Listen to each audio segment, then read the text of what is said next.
지난 2021년 국정감사에서 강선우 후보자가 지역 사업을 언급합니다. 저희 지역구에 있는 대형 의료기관인 이대 서울병원에 해바라기 센터 설치하기 위해서 그러면서 당시 정영애 여가부 장관을 몰아붙이기 시작합니다. 줄었습니까? 안 줄었습니까? 해바라기 센터 개수가 줄었습니까? 안 줄었습니까? 예, 네? 줄어들었습니다. 예. 네, 아까는 왜 안 줄어들었다고 하셨습니까? 우기고 앉아있을 일이 아닙니다. 강하게 질타하던 강 후보자, 국감 약 한 달 뒤엔 여가부 예산 삭감에 나섰습니다. 당시 예결소위 자료를 보면 장관정책 보좌관의 노력이 부족한 상황으로 징벌적 삭감이 필요하다며 2억여 원을, 또 기획조정실의 노력을 탓하며 1억여 원을 징벌적 삭감해야 한다고 주장한 겁니다.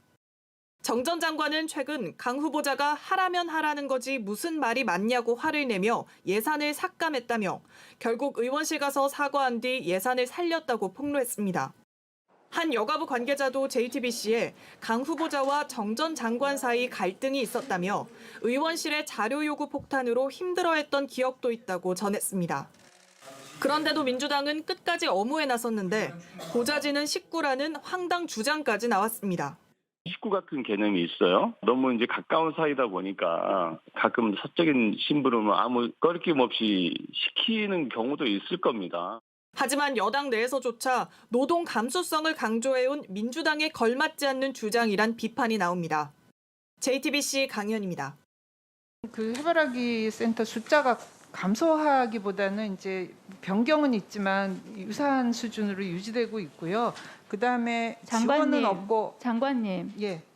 숫자가 유지되고 있다고요? 36개소, 40개소, 39개소 그게 유지가 되고 있는 겁니까?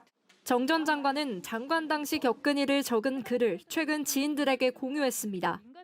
지역구에 해바라기 센터를 설치해달라는 강 후보자에게 산부인과 의사를 구하기 어려우니 다음에 하겠다고 양해를 구했다가 갑질을 당했다는 겁니다.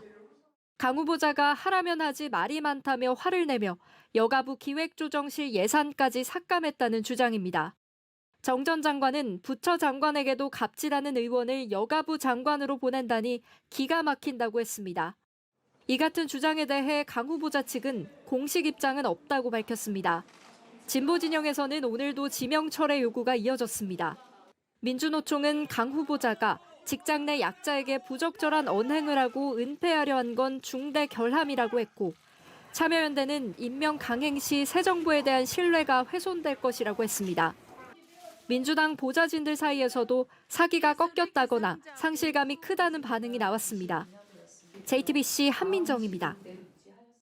국회의원 보좌진 출신인 김지후 더불어민주당 대변인이 갑질 논란이 불거진 강선우 여성가족부 장관 후보자에게 만회할 기회를 달라고 호소했습니다. 민주당은 정치 결사체 아니겠습니까? 예. 젊은 정치인을 키우라고 굉장히 강조를 많이 하고 있어요. 송구한 부분도 있지만 기회를 주셨으면 좋겠다. 만회할 기회를 주셨으면 좋겠습니다. 국회의원 7, 80명, 보좌진들의 근속연수가 5년 이하인 대부분의 의원실은 다 이런 문제와 고민을 가지고 있을 거라며 떳떳하게 얘기할 주체들은 못 된다고 주장했습니다. 그러면서 강 후보자가 보좌진들을 많이 의지한 것 같다고 설명했습니다.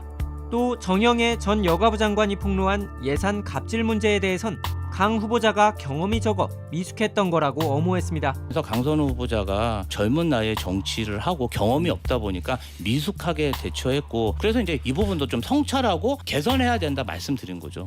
끝으로 김 대변인은 장관직은 임기가 보장된 것도 아니라며 강 후보자가 반성과 성찰을 통해 새로운 계기를 못 만들어내면 그 이후에 판단해도 되지 않겠나 조금의 시간을 더 달라고 강조했습니다.